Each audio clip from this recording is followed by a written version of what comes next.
अस्सलाम वालेकुम। उम्मीद है कि आप सब लोग खैरियत से होंगे। आज के इस व्लॉग के अंदर कुछ खबरें आपके साथ शेयर करनी है। आज पाकिस्तान तहरीक इंसाफ की क़यादत एक अदालत में पेश होने गई, लेकिन उनको अदालत में नहीं घुसने दिया जा रहा है। इसकी क्या तफसीलात हैं ये आपके साथ शेयर करूंगा। कुछ मजीद चीज़ें कोशिश होगी कि वो भी आपसे शेयर की जाएँ। पाकिस्तान क्रिकेट टीम आपने देखा कि कल वो इतने अच्छे खेल का मुजाहरा नहीं कर सकी, लेकिन एक कप्तान की वहाँ पे जो कारकर्दगी है वो फिनोमिनल रही, और वो कप्तान है इमरान खान साहब। मैं पाकिस्तान की क्रिकेट टीम के ऊपर भी आऊंगा, लेकिन ये सामने आप तस्वीरें देखें, हर दूसरे आपको जो शॉट के अंदर, तस्वीर के अंदर जो सोशल मीडिया के ऊपर शेयर की जा रही हैं, वहां से आ रही हैं। आपको इमरान खान साहब की तस्वीर नजर आई, एक जहाज भी रिलीज इमरान खान का वो बैनर सा लेके फिरता रहा। उसके अलावा जो इंटरनेशनल मीडिया कहीं पे बात कर रहा था तो पीछे लोग आके इमरान खान की तस्वीर पकड़ के खड़े हो गए। तो बहुत सारे लोग इस हवाले से भी तज्जिए तबसरे करते रहे कि जनाब वो किधर गई फायरवॉल, हुकूमत की फायरवॉल का इस तरह क्या बनेगा। पर एनीवे, जिस तरह मैंने अर्ज किया कि एक कप्तान की परफॉर्मेंस तो बड़ी अच्छी रही इमरान खान साहब की, और उसमें फिर ये भी हमने देखा कि सोशल मीडिया के ऊपर एक नाम भी सर्कुलेट करता रहा, एक तस्वीर भी सर्कुलेट करती रही। जुनैद खान गालिबन उनका नाम बताया जा रहा है, जिन्होंने वो रिलीज इमरान खान का बैनर जो है वो जहाज के पीछे बंधवा के वहां पे उड़वाया, अपने जेब से पैसे दिए जो इतलात के मुताबिक। और उसके ऊपर बहुत सारी टिकटॉक के ऊपर आपको वीडियोस नजर आ रही हैं। कुछ दोस्त ये कहते रहे कि जनाब ये पैसा फलस्तीन क्यों नहीं भेज दिया। वो दोस्त जिन्होंने आज तक फलस्तीन के लिए कभी कोई आवाज नहीं उठाई, पाकिस्तान में कभी ये नहीं कहा कि फलस्तीन के लिए जलसे जुलूस क्यों नहीं हो रहे, हुकूमत ने एक तरह से उसके ऊपर पाबंदी क्यों लगाई हुई है, वो लोग जो इसके ऊपर भी नहीं बोले कि जब पाकिस्तान में मैच हो रहा था, क्रिकेट मैच हो रहा था, वहां पे फलस्तीन का झंडा किसी ने लहराने की कोशिश की तो वो झंडा भी उनसे ले लिया गया। तो वो भी कह रहे हैं कि जनाब इन्होंने ये पैसा जो है फलस्तीन क्यों नहीं भेज दिया। पर एनीवे उनका हक है, उनको कहने की एक मुकम्मल आज़ादी है, वो ज़रूर कहें। जो मैं अर्ज कर रहा था कि एक कप्तान की परफॉर्मेंस तो बड़ी अच्छी रही, और न्यूयॉर्क के अंदर हमने देखा कि इमरान खान साहब की तो बड़ी बल्ले बल्ले हुई, लेकिन बाबर आजम साहब जो हैं और उनकी टीम का जो खेल था उसकी कोई ज़्यादा बल्ले बल्ले नहीं हुई।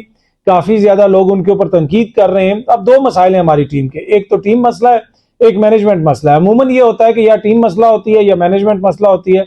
यहाँ पे दोनों मसला है। दोनों जिस तरीके से चीजें आ रही हैं सामने, उनको देख के तो वाज़े तौर पे लगता है कि दोनों तरफ मसाइल हैं। ये छोटी सी आप वीडियो देखें, जिस वक्त मैं ये बात कर रहा हूँ मेरे साथ ये स्क्रीन के ऊपर वीडियो चल रही होगी। ये कोई इतनी तवील वीडियो नहीं है, गालिबन 15 सेकंड की वीडियो है। इस वीडियो के अंदर ये बाबर आजम साहब 2 बैग लेके आ रहे हैं। अब ये पता चलता है कि 80 साल का बंदा कोई चीज घसीटता हुआ आ रहा है, और फिर ये देखें वो जहां पे पुलिस वाला खड़ा है उसके साथ ही फेंक के ये आगे निकल गया है। वो बस में रखने, दूसरा प्लेयर साइड से ले जाके आगे लेके जा रहा है, लेकिन ये जो है ये जनाब जो भी वो दूसरा बंदा ये उधर ही फेंक के बाबर साहब इधर चले गए। मतलब इससे आप अंदाजा लगा लें कि इस शख्स की वो कितनी वो जिसे आप कह सकते हैं एहसास जिम्मेदारी है, या कितनी, मैं ये नहीं कहूंगा कि कितनी वो तमीजदार हैं। ये अब एक जो एथलीट बंदा होता है उसके जिस्म में तो करंट होना चाहिए। ये मैं अक्सर बात करता हूं कि चिढ़ चढ़ जाती है सुस्त बंदे को देख के चलते हुए, ये आके फेंक के चला गया। भाई कोई कर्टसी दिखाओ, बैग को थोड़ा सा आगे कर दो, साथ पुलिस वाला खड़ा है, हो सकता है वो उसके पांव पे लग जाता। लेकिन इससे आप अंदाजा लगा लें कि जनाब इनका एटीट्यूड क्या है। क्या इस एटीट्यूड का बंदा मैदान के अंदर कोई चीज हासिल कर सकता है। और दूसरी बात यह है कि ये 4 जुमले जो है सही नहीं बोल सकता बाबर, जो जिस तरीके से बोलता है, डेटा बहुत है, और मतलब वो मैं उस तफसील में नहीं जाऊंगा। आपका जो क्रिकेट होता है ना, क्रिकेट का जो भी कैप्टन होता है उसकी जो पर्सनैलिटी है वो बहुत ज्यादा इंपॉर्टेंट होती है। ये और किसी गेम में नहीं। आप किसी और गेम में, आप फुटबॉल है ना, उसमें गूंगे को आप कैप्टन बना दें, कोई मसला नहीं है, एज लॉन्ग एज वो भाग दौड़ लेता है, अपनी गेम अच्छी खेल लेता है, कोई इशू नहीं, कोई इस तरह की स्ट्रेटेजी नहीं बनानी होती। लेकिन ये जो क्रिकेट एक वाहिद गेम है जहां पे कप्तान का किरदार बड़ा इंपॉर्टेंट होता है, उसकी पर्सनैलिटी बड़ी इंपॉर्टेंट होती है। अगर उसकी पर्सनैलिटी ऐसी हो कि लोग उसको देख के जनाब कहें कि जनाब इससे हमें कुछ सीखने को मिलेगा, उसको जिसे आप कहते हैं कि लुकिंग अप टू कैप्टन, उस किस्म का, फिर उसका दिमाग काम करता हो हर जगह पे, वो आप देख लें कि जो भी इंपॉर्टेंट आप देखेंगे कि टीम्स हैं दुनिया की और उनके जो कैप्टन हैं जिन्होंने दुनिया में अच्छा परफॉर्म किया, वो बड़े आपको आर्टिकुलेट भी नजर आएंगे, वो बात भी बड़े अच्छे तरीके से कर लेते हैं, अपनी चीज भी बड़े अच्छे तरीके से समझा लेते हैं। ये तो एक जगह पे वो खुद पता नहीं गेंडा या क्या कह रहा था किसी प्लेयर को, जो हमने वीडियो सुनी इनकी, वो जो उधर से एक वीडियो आई। पर एनीवे मैं उस तफसील में नहीं जाना चाहता। तो ये एक तो बाबर साहब का भी मसला है, फिर बाबर अकेले का बेचारे का मसला नहीं है, पूरी टीम का भी मसला है। पूरी टीम किस तरीके से खेलती है, बाबर अकेले ने तो मैच नहीं जितवाना। फिर दूसरे जो खिलाड़ी हैं उनका, जैसा मैंने अर्ज किया कि उनकी क्या कारकर्दगी है, उसको भी देखने की जरूरत है। ओवरऑल सबके एटीट्यूड की देखने की जरूरत है। जो स्पोर्ट्समैन का एक एटीट्यूड होता है वो हमें अपने खिलाड़ियों में नजर नहीं आता उस तरह, अनफॉर्चुनेटली। फिर जो आपकी मैनेजमेंट है, मतलब वो कोई मैनेजमेंट देखें, ये आपका वजीर दाखिला भी हैं, ये आपके चेयरमैन पीसीबी भी हैं, ये जनाब पाकिस्तान के अंदर सिक्योरिटी के मसाइल हुए हैं, शहबाज शरीफ वहां पे चाइनीज को गारंटीज दे रहे हैं कि जनाब बड़ी यहाँ पे चीजें सिक्योर होंगी, किसी किस्म का कोई मसला नहीं होगा। लेकिन वजीर दाखिला जो है वो वेटिकन में पोप के साथ बैठा हुआ है। सरगोदा में जनाब जहाँ पे क्रिश्चियन कॉलोनी के ऊपर हमला हुआ, उस क्रिश्चियन शख्स की फैक्ट्री के ऊपर, वहां पे वजीर दाखिला नहीं पहुंचा, लेकिन पोप से मिलने वेटिकन सिटी पहुंच गया। तो ये वो सारी चीजें, फिर वहाब रियाज, वही वहाब रियाज जो बड़े बड़े बूट पहन के निगरान वजीर थे, वो पानी खुलवाने के लिए एक दिन पहुंचे हुए थे बारिशों के बाद, वो आपको याद होगा वो तस्वीर वगैरह भी।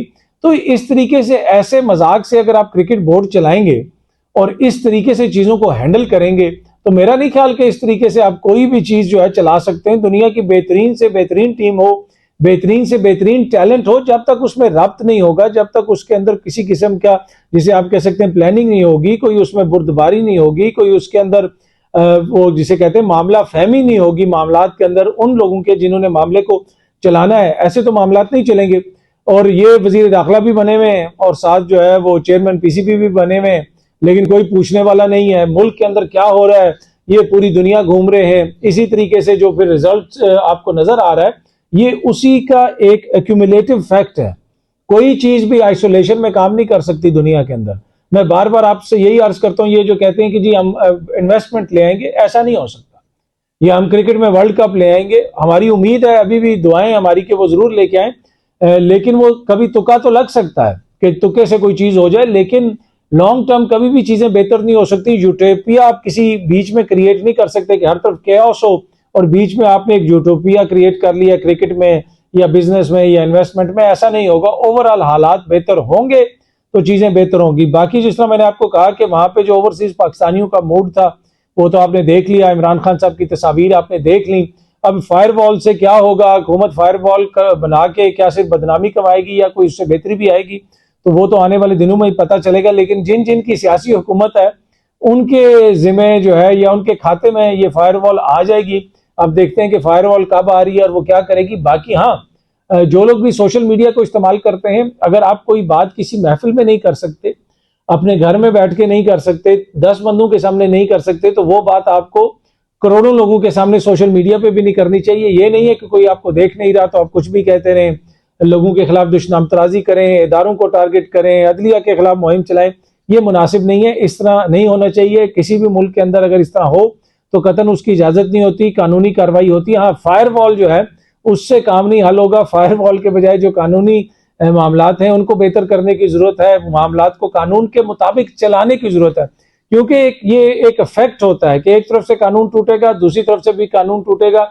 ये फिर एक डोमिनो इफेक्ट होता है कि आज अभी मैंने जिक्र किया कि सरगोदा के अंदर वो जो क्रिश्चियन की था पाकिस्तान का शहरी, जिसकी कोई फैक्ट्री वगैरह पे हमला किया गया, गालिबन उसकी बाद में डेथ भी हो गई। आज उसी सरगोदा के अंदर इंसदादे दहशतगर्दी की अदालत में उमर अयूब साहब पेश होने जा रहे हैं। मियां वाली वाला कोई केस है, आज उसका फैसला आना था। सुबह से वीडियोस आ रही है, उनको पुलिस अंदर नहीं घुसने दे रही, अदालत के अंदर जनाब उनको पुलिस नहीं घुसने दे रही। उनके साथ साथ डॉक्टर बाबर एवान साहब हैं, उनको नहीं घुसने दिया जा रहा। तो ये तो नहीं हो सकता कि आप जनाब कहें कि इधर हम लाकानूनीत करेंगे और उधर हम कानून कायम कर लेंगे। ऐसा नहीं होता, सारी चीजों को आपको देखना पड़ता है। जब सब चीजों में बेहतरी आएगी तो हर जगह पे आपको बेहतरी नजर आएगी। ये आप सामने देख सकते हैं, जरताज गुल वजीर साहिबा की ट्वीट है। सरगोदा में अजीब सूरत हाल, मियां वाली केसेस का फैसला मुतवक्के था, वकला को दहशतगर्दी अदालत जाने से ही रोक दिया गया। ऑपोजिशन लीडर उमर अयूब साहब, एडवोकेट शफकत अवान, MNA अमीनुल्लाह खान, MPA, वकला अदालत के बाहर मौजूद। अजीब तमाशा है, मुल्क में फैसलों की वजह से कोर्ट के रास्ते बंद कर दिए गए, हत्ता के इंसाफ तक रसाई नामुमकिन हो जाए। पंजाब जबर की इंतहा कर रहा है। तो ये सूरत हाल है जनाब। ये उमर अयूब साहब ने भी इस हवाले से ट्वीट की हुई है, तहरीक इंसाफ के ऑफिशियल ट्विटर हैंडल से भी ये ट्वीट हुई हुई है। उधर सनम जावेद साहिबा को आज अदालत में पेश करना था, उनके फादर का भी एक ग्रुप में मैं देख रहा था, वॉइस नोट आया हुआ था कि उनको अदालत में पेश नहीं किया गया। इस दादे दहशतगर्दी की अदालत में वो उधर पहुंचे तो वो उधर इंतजार करते रहे, फिर पता चला कि उनको किसी और अदालत में पेश कर दिया गया। वो वहां गए तो वहां पे भी उनसे मुलाकात नहीं हो सकी, उनको वहां से भी कहीं और ले गए थे और इधर उधर घुमा रहे थे। ये उनके वालिद के बकौल तो ये सूरत हाल है जनाब। अगर इस किस्म की कानून के साथ सूरत हाल होगी तो फिर कैसे चीजों के अंदर बेहतरी आ सकती है। चीजों के अंदर बेहतरी लाने के लिए हम सब ने अपना किरदार अदा करना है, और ये मैं नहीं कह रहा कि सब ने अपना अपना किरदार देखना। ये ख्वाजा आसिफ साहब कह रहे हैं जो पाकिस्तान के डिफेंस मिनिस्टर हैं, उन्होंने लिखा हुआ ट्वीट की हुई है कि जी मनकूल, आगे वो लिखते हैं कि जी बस कुर्बानी का जानवर बेऐब होना चाहिए, बाकी कुर्बानी वाला झूठा, धोखेबाज, फ्रॉडी, मुनाफिक, सूदखोर जैसा भी हो चलेगा। हम सिर्फ कुर्बानी के जानवर ऐब से पाक तलाश ना करें, हम खुद भी ऐब से पाक होने की जुस्तजू करें। आमीन। ख्वाजा आसिफ साहब, ये उनकी हुकूमत जो इस वक्त निज़ाम कानून के अंदर ऐब जो है उजागर कर रही है, जो कुछ कर रही है, जिस तरीके से लोगों को बार बार गिरफ्तार किया जा रहा है, जो सब कुछ हो रहा है मुल्क के अंदर, तो वो बड़ी अच्छी बात है। उन्होंने कहा कि हमें अपने अंदर भी ऐब तलाश करने की जरूरत है, लेकिन चैरिटी बिगिंस एट होम। ये हुकूमत देखे जनाब, इस हुकूमत का क्या किरदार है, इलेक्शन के मामलात पे इस हुकूमत का क्या किरदार है, इलेक्शन ट्रिब्यूनल्स के अंदर जनाब इसके जो लोग गए हैं उधर इनका क्या किरदार है, जिस किस्म के ऑर्डिनेंस लाए जा रहे हैं कि जी रिटायर्ड जज लगाए जाएंगे। ख्वाजा साहब के अपने ऊपर मुबैना तौर पर संगीन नौयत के इल्जाम हैं कि वो इलेक्शन हारे हुए हैं। ख्वाजा साहब जो खड़े होकर ख्वातीन के हवाले से गुफ्तगू करते हैं, उसकी तफसील में मुझे जाने की जरूरत नहीं है, तो वो उन्होंने कहा कि हम सबको अपने ऐब से जो है पाक होने की जुस्तजू करनी चाहिए। लेकिन मेरे ख्याल में ये ट्वीट करने से पहले जो है वो ख्वाजा साहब थोड़ी सी जुस्तजू करके कौम को दिखाएं और उसके बाद ये ट्वीट करें। जो भी हैं, मैं सिर्फ ख्वाजा साहब की बात नहीं कर रहा, दीगर जो लोग भी हैं, जो हुक्मरान हैं, जो सियासी जमातों के अंदर हैं, जो पावर कॉरिडोर्स के अंदर हैं, जुस्तजू उन्होंने करनी है। अवाम को लेक्चर्स मत दें, अवाम तो वैसे ही भूखी मार रही है, अवाम के पास तो खाने की रोटी नहीं है, अवाम की तो छोटी छोटी अगर कोई खुशियां थी वो भी जनाब सियासी फैसलों की नजर हो गई। जहां पे मोहसिन नकवी को, जिसको हुकूमती शख्सियात कहती हैं कि हमें तो नहीं पता जनाब ये वजीर दाखिला कैसे बन गया, किसने इसको बना दिया, उसको चेयरमैन पीसीबी भी बनाया हुआ है। तो भाई जुस्तजू करनी है तो वहां से शुरू करें ना, जहां पे इक्तदार के कॉरिडोर्स जो हैं, जो पावर कॉरिडोर्स हैं, वहां से जुस्तजू करके दिखाएं तो अवाम के ऊपर खुद ही ट्रिकल डाउन इफेक्ट आ जाएगा। अवाम तो भूख नंग से मर रही है। अवाम से अच्छी अच्छी बातें करने के बजाय अच्छे अच्छे इकदाम करें जो आपने करने हैं, जो आपकी हुकूमत ने करने हैं, जो जिधर भी जिसकी हुकूमत है, खैबर पख्तूनख्वा में जो अली अमीन की हुकूमत है उसने करने हैं, सिंध में मुराद अली शाह साहब ने करने हैं, और बलोचिस्तान के अंदर सरफराज बुगटी साहब ने करने हैं, किसी और सूबे में किसी और मोअज़्ज़िज़ दोस्त की हुकूमत है तो वो उसने करने हैं, जिसकी जिधर भी हुकूमत है तो उनकी हुकूमतों ने करने हैं। तो ख्वाजा साहब ने बात तो बड़ी अच्छी लिखी कि सिर्फ कुर्बानी का जो जानवर है वो बेऐब होना चाहिए। उसी तरीके से जो यहाँ पे हुक्मरान अशराफिया है, जो यहाँ पे इसमें मुल्क में इक़्तिदार पे लोग बैठते हैं, उनकी ख्वाहिश है कि ये अवाम बेऐब हो और इसी अवाम से कुर्बानी ली जाए, क्योंकि ये पाकिस्तान की अवाम को कुर्बानी का जानवर समझते हैं। यहाँ पे हुक्मरान जिसकी भी हुक्मरानी हो, ये पाकिस्तान की अवाम को कुर्बानी का जानवर समझते हैं, इसलिए इनको हमेशा उसके अंदर ऐब नजर आते हैं। तो ये सोशल मीडिया पे इसने ये कर दिया, फलानी जगह पे इसने वो कर दिया, उस जगह पे उसने वो कर दिया। भाई ये चैरिटी बिगिंस एट होम, जिस तरह मैंने पहले अर्ज की है, तो आप अपने मामला दुरुस्त करें। जो अवाम, हमें पता है आपकी नजर में कुर्बानी के जानवर हैं, उनके अंदर आपको ऐब बहुत ज्यादा नजर आते हैं हुक्मरानों को, ये ताकतवर लोगों को। लेकिन जब तक आप अपने ऐब दुरुस्त नहीं करेंगे तो यकीन कीजिए कि अवाम के ऐब जो है वो दुरुस्त नहीं हो सकते। अवाम बेचारी जिस हाल में है वो मैंने आपको बता दिया। बहुत जल्दी आप सब दोस्तों से दोबारा मुलाकात होगी। Thank you very much.